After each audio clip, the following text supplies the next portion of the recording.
On a Saturday morning in late November 1944, in a railway shed in the Dutch seaside resort of Scheveningen, 3 ballistic missiles, each nearly 15 metres long, lay in their steel cradles like cosseted patients in a private clinic, their inspection covers open, hooked up to monitors and tended by technicians in the shapeless grey denim overalls of the German army.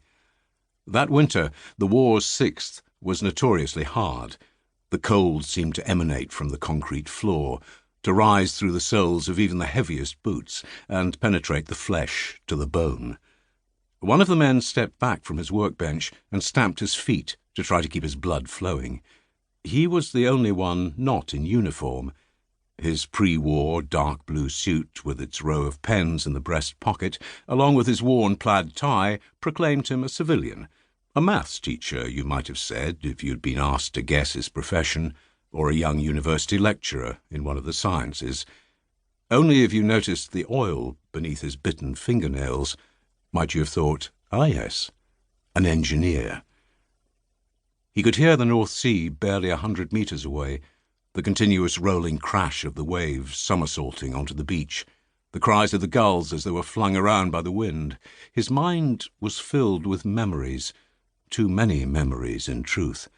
He was tempted to put on his ear defenders to shut them out, but that would have made him look even more conspicuous, and besides, he would only have had to take them off every 5 minutes, for he was constantly being asked questions about something or other, the propulsion unit, or the pressurization in the alcohol tank, or the electrical wiring that switched the rocket from ground to internal power.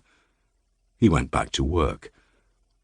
It was just before 10:30 that one of the big steel doors at the far end of the shed rattled back on its rollers, and the soldiers nearest to it stiffened to attention. Colonel Walter Huber, commander of the artillery regiment, stepped inside amid a blast of cold rain. There was another man at his shoulder, wearing a black leather greatcoat with the silver insignia of the SS on the lapel. "Graf!" shouted the colonel. "Turn away," was Graf's immediate instinct.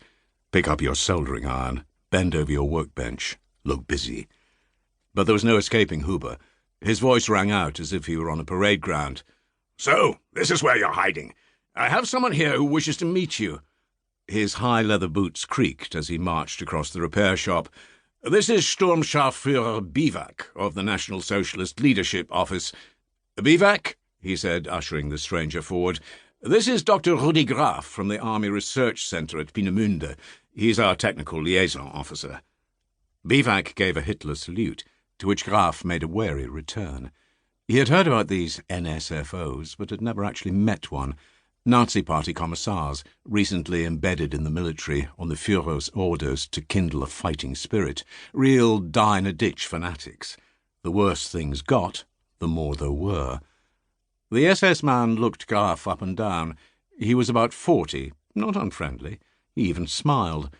"So, you are one of the geniuses who are going to win us the war."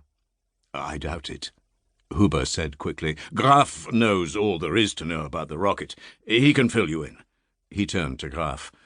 "Sturmscharführer Biwak will be joining my staff. He has full security clearance. You can tell him everything." He checked his watch. Graf could tell he was in a hurry to get away.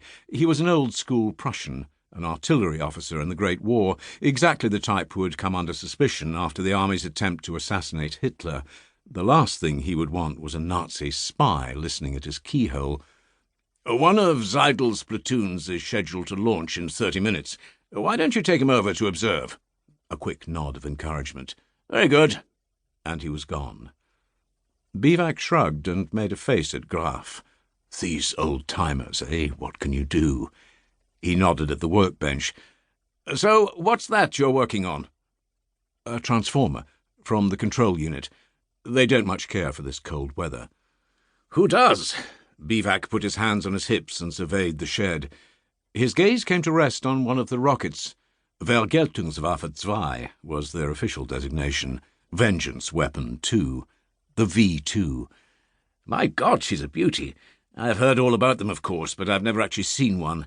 I'd very much like to watch this launch. Do you mind?" "Of course not." Graf retrieved his hat, scarf and raincoat from the row of pegs by the door. Rain was gusting off the sea, funneled down the side streets between the abandoned hotels. The pier had burned down the previous year. Its blackened iron spars protruded above the running white-capped waves like the masts of a shipwreck. The beach was sown with barbed wire and tank traps. Outside the railway station, a few tattered tourist posters from before the war showed a pair of elegant women in striped bathing costumes and cloche hats, tossing a ball to one another. The local population had been expelled. Nobody was about, apart from soldiers.